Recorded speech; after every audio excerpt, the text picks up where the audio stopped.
សួស្តីបងប្អូនទាំងគ្នាថ្ងៃនេះខ្ញុំមកនិយាយអំពីប្រវត្តិខ្លះៗនៃការកសាងភ្នំបូកគោ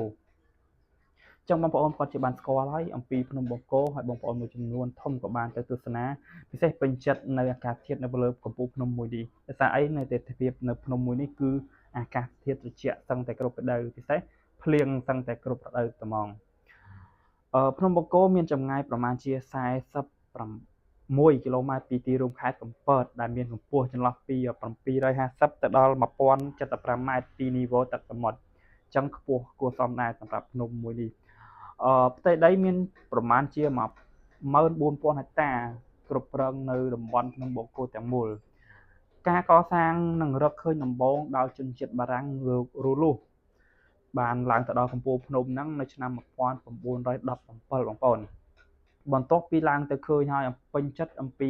អាកាសធាតុដូចជាទេសភាពនៅលើភ្នំបូកគោលោកក៏បានសហការជាមួយរាជការខ្មែរបានចាប់ផ្ដើមកសាងភ្នំនេះនៅឆ្នាំ1917ហ្នឹងតែម្ដងដោយមានទេសកចូលរួមកសាងត្រួសត្រាយផ្លូវមានចំនួន800នាក់មុនដំបូងបន្ទាប់មកបើតាមឯកសារបញ្ជាក់ទម្រាំតែកសាងឡើងទៅដល់ហើយហ្នឹងមានទេសកក៏ដូចជាប្រជា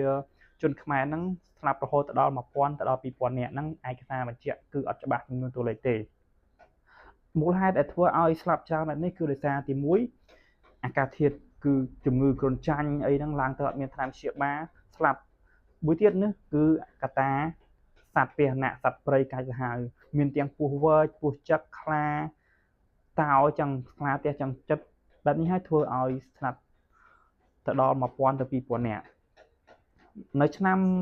1922ហ្នឹងបន្ទាប់ពីការឈូសឆាយរកផ្លូវទៅឃើញហើយគេបានរៀបចំព្រំនេះនៅខ្លាយទៅជារមណីយដ្ឋានដ៏ពិសេសមួយនឹងបានកសាងព្រះវិហារសាសនាគ្រិស្តហ្នឹងនៅឆ្នាំ1928បន្ទាប់មកដោយឃើញកត្តាធម្មជាតិដ៏អំណោយផលយ៉ាងសម្បើមព្រះបាទស៊ីសុវត្ថិព្រះមុនីវង្សព្រះអង្គព្រះសពព្រះរាជទៅយ៉ាងខ្លាំងចំពោះរមណីយដ្ឋានក៏ដូចជាទិដ្ឋភាពនៅលើភ្នំបូកគោហ្នឹងព្រះអង្គក៏បានបង្គាប់ឲ្យគេកសាងព្រះវិហារក៏ដូចជាវត្តដែលសប្តាហ៍ថ្ងៃហ្នឹងគេហៅថាវត្តសំពៅប្រាំនៅឆ្នាំ1924ហើយក្រោយមកទៀតភ្នំបូកគោនេះក៏បានក្លាយជាទីតាំងលំហែកាយសម្រាប់បងប្អូនប្រជាពលរដ្ឋខ្មែរពិសេសភ្ញៀវជាតិនិងអន្តរជាតិសម្រាប់ទៅទស្សនាជារៀងរាល់ខែរាល់ឆ្នាំតែម្ដងបន្ទាប់មកតាមឯកសារបញ្ជាក់ថាព្រះបាទស៊ីសុវត្ថិមុនីវង្សហ្នឹងព្រះអង្គសោយទីបង្គត់នៅព្រះរាជដំណាក់ភ្នំបូកគោនេះនៅឆ្នាំ1941មូលហេតុនេះហើយទើបរាជការខ្មែរនៅសម័យអាណានិគមបារាំងហ្នឹងសម្រេចដាក់ប្រសិទ្ធនាមទីនោះថាជាឧទ្យានជាតិព្រះមុនីវង្សបូកគោបើតាមឯកសារបញ្ជាក់នៅទសវត្សរ៍ទី60រមណីយដ្ឋាននេះបានបោះបង់ចោលរហូតដល់2លើកលើកទី1នៅឆ្នាំ1940និងលើកទី2នៅឆ្នាំ1972មូលហេតុខ្ញុំមិនបញ្ជាក់នៅក្នុងវីដេអូនេះទេរហូតនៅឆ្នាំ1993ទើបរាជរដ្ឋាភិបាលកម្ពុជាសម្រេចដាក់រមណីយដ្ឋានភ្នំបូកគោនេះបង្កើតជាឧទ្យានជាតិដែលមានឈ្មោះជាផ្លូវការថា